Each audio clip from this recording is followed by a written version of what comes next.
Thank you very much for letting me, Janice, thank you for the invitation. I appreciate that very much.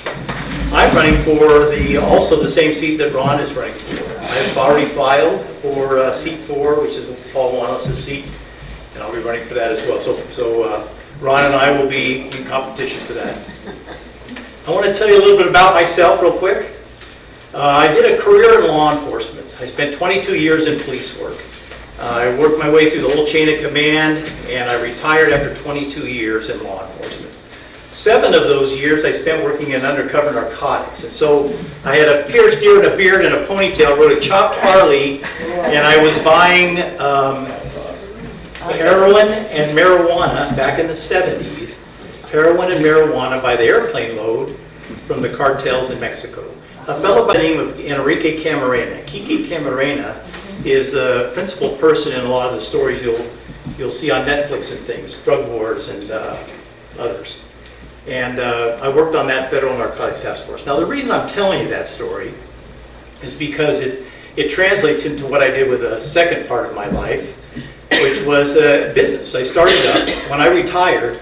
Right when I retired, the federal government passed a bunch of laws. And they said, hey, if you're a truck driver, an airline pilot, somebody in the transportation industry, then you're required to be in a random drug testing program. And nothing like that existed anywhere. So right when I retired, I knew just about everything there was to know about narcotics and drugs. And I started up global drug testing services and started servicing those things. Went to a school district, said, what are you going to do? They said, we don't know. And so I did a little contract, got going, and then fast forward, I had the entire Walmart distribution system throughout the United States. I operated in all 50 states of the United States, Germany, France, Spain, Australia, Buenos Aires, and Guam. And it was an international company that I built from scratch. And over 14 years, I built it up. And the Siemens Corporation, big German company, came along and wanted to buy the whole thing. So we negotiated about it for about a year, and then I sold it to them, all but 10%. I kept 10%. A little while later, the Rothschild family out of here came along, and they bought the whole thing from them and paid me off. And so I'm completely done with all of that. I have a terrific background in business, and I think there's an awful lot of things we can do as a city to implement business practices here, and I'd love to be a part of that. I've served as a school board president. I've served as a president of the Chamber of Commerce. I've served as the president of a large hospice organization. I currently serve as the chairman of I serve on the master plan committee for the city. I'm serving also with Ron, side by side with Ron, on the charter committee for the city. By the way, Ron, you may not know, Senator Stone appointed me to that vacant spot. Yes, no. Yeah, totally. And then I serve as the chair of the short-term rental committee that is currently in action. I'm the president of the Falcon Ridge Community Association, the master HOA over Falcon Ridge, and I'm also the president of the Reserve Neighborhoods HOA. You never met anybody that didn't like a new tax as much as me. I'm a no new tax guy, and I actually fund my own campaigns to fight against new taxes.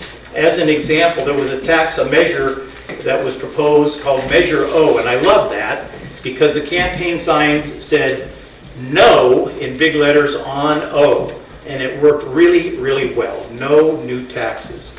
Just to give you a sense of my own conservatism, I fight those things all by myself sometimes. I debate against them, and I've been very successful in keeping them down. So I'm not a big fan of new taxes. I think we can do things really well with what we've got. I think, and I moved here, well, by the way, when I sold the company, the state of California was right then said, you know, instead of 10% of your income, we now want 13.5% of your income. And I said, well, I don't have to live here. And I left. And I went looking for quite a while. 3 months we spent traveling around the United States. And we were looking at different cities all over the U.S.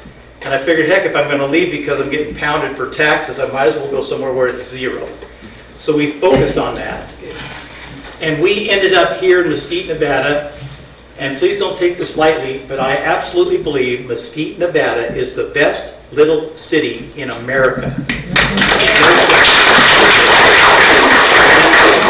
of the reasons I'm interested in serving you on the city council is to keep it just that way. We have a terrific amount of growth in front of us. We're 25,000 now. We're heading for somewhere between 40 and 50,000.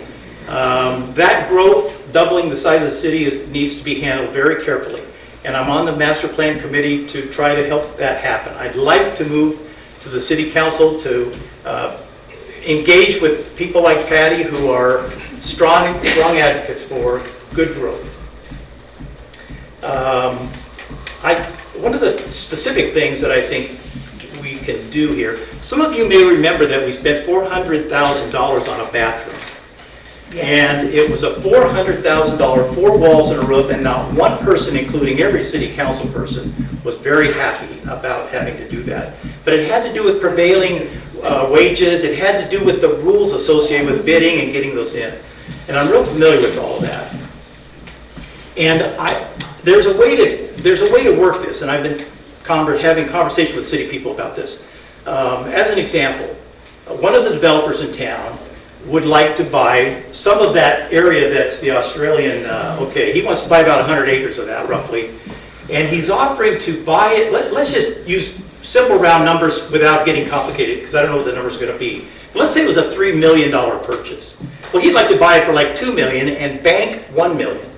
And the banking of the $1 million is to be used by the city to build projects the city needs, and to do it without being subject to the prevailing wage type rules that make things $400,000 when they ought to be $75,000 or something very small.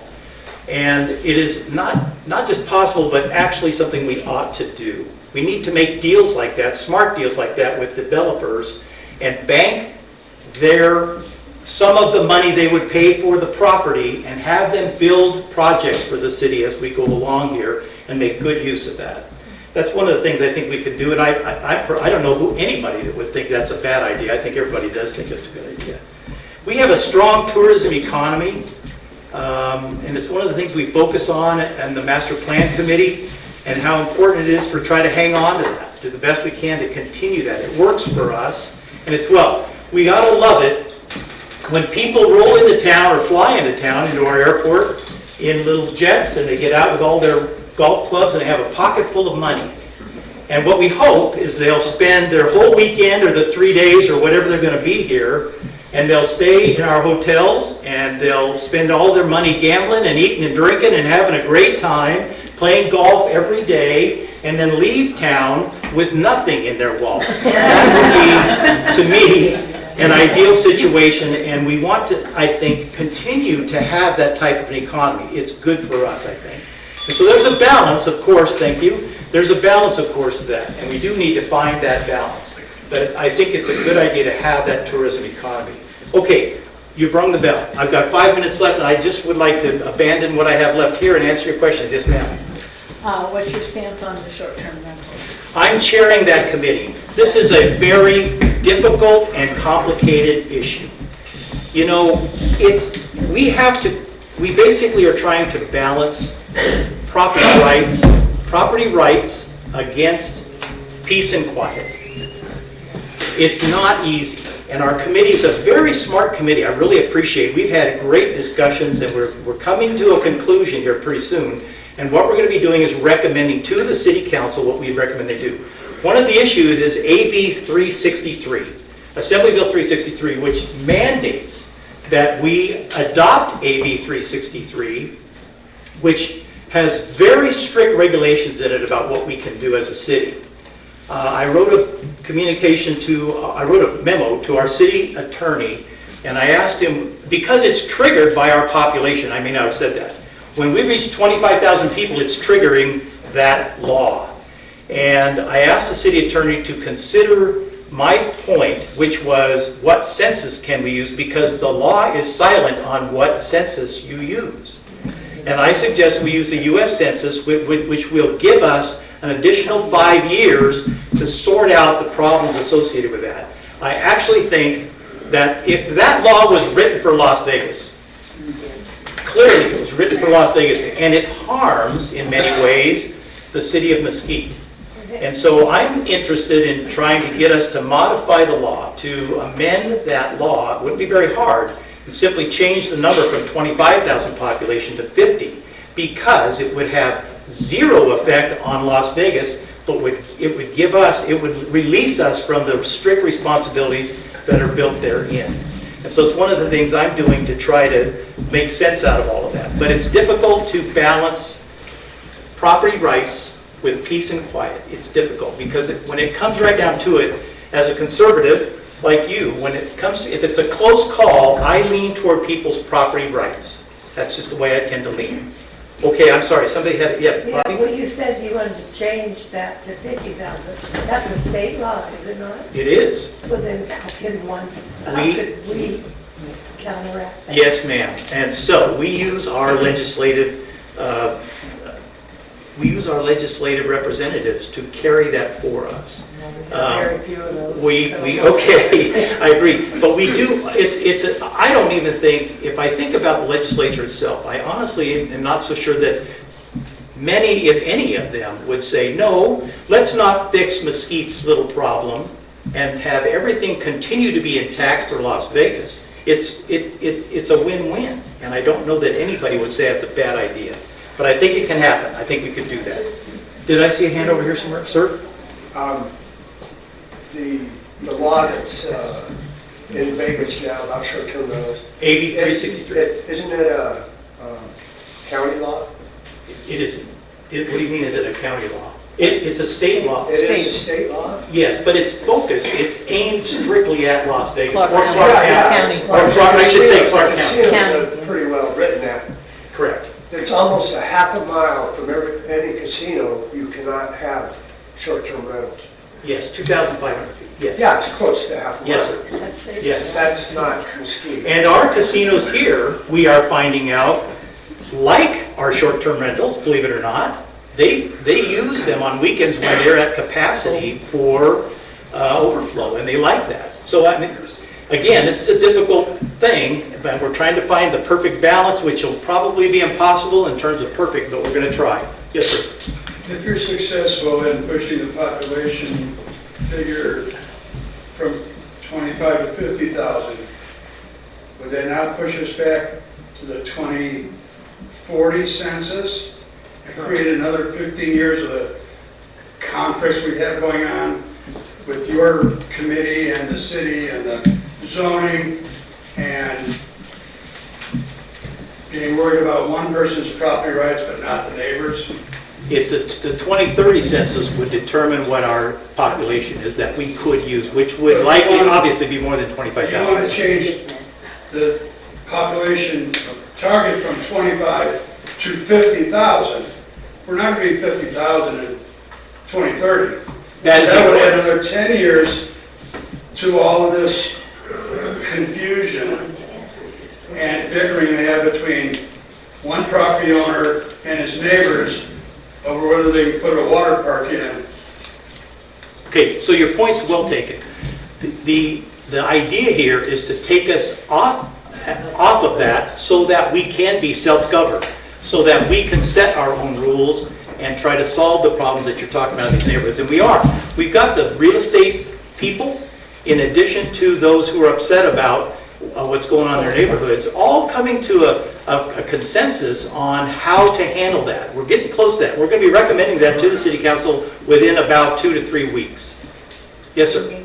I'm sorry. I got your new policy right here, and it doesn't address half of what the community has brought up. You have our new policy? We don't have one yet, but I'm not sure what you're looking at. City of Mesquite provides claim rewritten MMC Chapter 2-13 vacation home rentals. Sold. I'm not really, I'm sorry, but I just don't know what that is because we have not made any So recommendations. what I'm going to do is we need to move on. So Okay, I'm going sorry. to ask the city council candidates to please stay after the meeting because I want to talk to them, and also candidates hang around and let the audience talk to you, okay, if you can. Thank you very much. Thank you. Vote for Rick McIntyre. For City Council, we have Dominic Olivero. Boy, one of these days you're going to get the It's Dominic Oliveto, I apologize. She has a hard time with my name. Everybody does. Sorry. Not all my Italian relatives do. I mean, you can't be any more Italian than Dominic Biagio Oliveto, right? Now, most of you in your families probably have a black sheep. In my family, I'm the white sheep. My sisters, my cousins, my mom and dad, my grandparents, they're all dark Italians, except for my great-grandfather, who was red hair, blue eyes, straight from San Giovanni, Italy. So apparently, somewhere way back then, they were fooling around with somebody in Germany. I don't know. Anyway, you're in for a big disappointment after listening to this crowd here. Well, I wish you would have put me with somebody else not quite so good. I don't have the background to all these people. I grew up in a little town called Price, Utah. The time I grew up, Price, Utah was the only place in Utah where you could buy liquor over the bar, compete with Vegas at the roulette table, slot machines, the whole 9 yards. We were the part of the state they wanted to get rid of. I had to clean that up for the ladies. When I grew up in a family business. My dad owned a cafe. The house was behind the cafe. He also owned an ice cream plant and half of the theaters in town. So at 10 years old, I got to learn how to wash dishes standing on a milk crate in the cafe. Now you're not feeling sorry for me yet, but you're going to in a minute. Senior in high school, I made so much money working for my dad. My best friend brought my girlfriend from Halper, Utah, 6 miles away, to Price so I could take her out.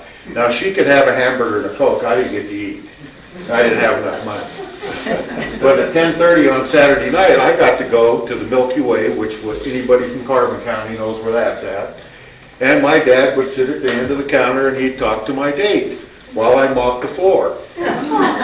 When I got done, she had to be home because her parents would kill me if I got her home after 11:30, so it was a rough childhood. Sunday morning, I had to I'm crying. Come on, have some sympathy. Sunday morning, I had to wax the floor because after church, I had to buff it and open the shop. Now I'm crying. Yeah, it was terrible.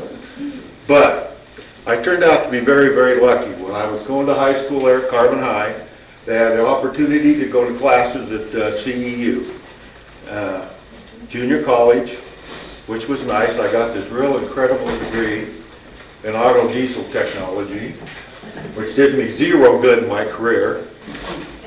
And they sent me up to the University of Utah. Now here's a kid from small town Utah headed up to the big city. I don't know where one classroom was, but I can tell you where every cake party was and where every good-looking woman lived in the city of Salt Lake. Now where this story's going is, I have something that probably none of you veterans in here have. They sent a letter to my father telling him, "You're wasting your money paying that kid's tuition." My father was a very, very hard man when it comes to things like that. He also, his best friend from growing up was Luke Pappas, president of the draft board. On Sunday afternoon, while we were getting ready to go down to Grandpa's for dinner, Luke shows up at the house and he walks up to me and he says, "Here's your draft notice." Now, any other veteran in here get a hand-delivered draft notice? Only from the mailman. Oh. And my dad was so nice, right before they shipped me to Vietnam for my first tour, he said, "I took a $10,000 life policy out on you." What a dad.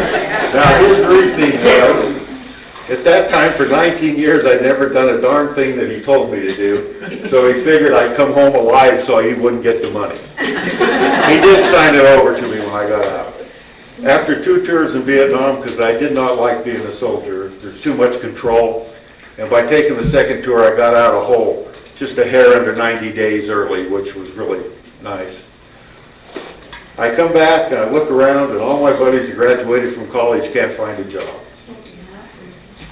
Well, a buddy of mine who had went in the coal mine calls me up and he says, "You need to go up to Deer Creek Mine and apply for a job."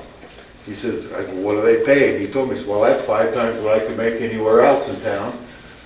When I went up there, it was a really tough interview. I walked in to sit down, and the gentleman across from me, his name was Bill Orlandi. He was the HR guy I interviewed, and he says, "Are you Italian?" And I said, "Yes." He says, I'm giving you a job. If you don't do well, you might not come out of mine one of these days. So I got hired. About 4 months after that, Peabody Coal come up with this program where they said they need electricians. You need electrical people in the worst way. What they would do for us was you'd work one week you'd work your regular shift, the next week you'd go to school, and they'd pay you 40 hours plus pay for your schooling. And I didn't really like working anyway, so I thought school sounds good, raised my hand. At the end of that, there were 30 of us in that program. They took 4 people and sent us on to further education in electrical.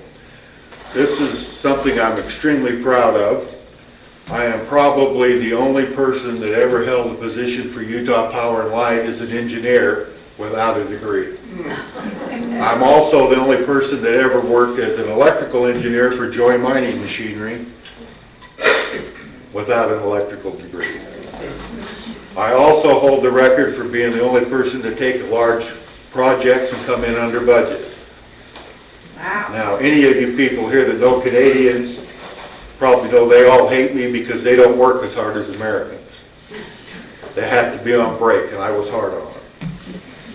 Okay, that's enough about my background. And boy, you bring it, you know, you about made me cry. I lost a son a long time ago. That was... I did cry. Yeah, well... Dominic, I have a question. Why did you decide to run for city council? Well, because I'm usually Did at somebody city... ask you to Yes, run? several people, but I'm always at city council because I like to try to keep them straight. Because sometimes the city council, I shouldn't say they're on drugs, but I think maybe they are. I mean, I moved down here from Wyoming. My wife had passed away and I picked Mesquite in 2013, and when she passed away, I didn't come down for a long time, and a friend invited me down, and my new wife, Mary, and I have been here since 2016. And people kept saying, well, you got all these opinions, why don't you run? I said, I don't want to run. So there's one of the councilmen who is president of this center. I'm on the board with him because I am president of the Vietnam Veterans chapter here. Said, why don't you run, big mouth? And I was driving down Mesquite Boulevard. The first Tuesday meeting I met you, and a little dago about this tall, I think her last name's Gallo, said some things to me on the phone. She says, what are you doing? I said, I'm driving down Mesquite Boulevard. She says, which way you headed? I said, I'm headed east. She says, where'd you go by? I said, Ace Hardware. I have to clean this up. Hold it. Can anybody understand Italian? She more or less told me to get off my lazy butt, turn into City Hall, let the cobwebs out of my wallet, give them the 25 bucks and file. So here I am. Now, I am a terrible politician. I am. I get a lot of credit for a lot of things that I shouldn't get credit for. Lance there will tell you, I'm also president of the Cocopelli ATV Club. That club does a lot of donations. They take care of a lot of things in town. Matter of fact, they kept the lights on at the Beaver Dam Food Bank this year. All of that's those people. The Vietnam veterans, we go up and take care of the veterans that are in assisted living once a month. We make sure we take care of them with gifts and all that, but none of that's me. That's all the people that I represent. I have some definite ideas about things that a lot of people don't agree with. I am sick and tired of people telling me because there's 55 investors in St. George and another 30 in California that want all these vacation housing, that their rights are more important than mine. I don't believe that. When I bought my house, the zoning said single-family resident. Amen, yes. And I believe that it's a single-family resident. Now I find out, listening to Natalie at the last meeting, that this has changed zoning twice since I've lived here. I don't know why it changed zoning. Nobody sent me a letter. Now, don't get me wrong. I'm not against vacation rentals. But there has to be equal rights for the property owners and for them. We can't fix what's already been messed up, but We can make it so when they build all these new areas out here, we zone them so they're single family only, they're single family multi-use, so anybody that moves in there knows what they're getting into and can't complain. Where we already have them in communities, and some of the property managers already do this, they should come through and say, okay, you're gonna put one in this area, you should have to get 60% of the residents to say, yes, it's okay. Because this stuff, like this poor lady that was up there talking that day, 89 years old, and she's got one on each side of her, and they come in with their trailers and they block her driveway. And the reason I know so much about this, her son's my neighbor, street over. He says he's driving by, and there's his mother, 89 years old, standing out there trying to back her 86-year-old friend out of the driveway. They got about 3 inches on each side. That was the day that the mayor explained to me that I shouldn't use some of the language I did, because I told him, let them come up and block in my mother and my driveway, and we won't need to call the cops, they'll need an ambulance. But, you know, that's just one of many things. I am not a politician. I don't understand this. I am from Wyoming, so you know I am conservative, because we shoot Democrats up there.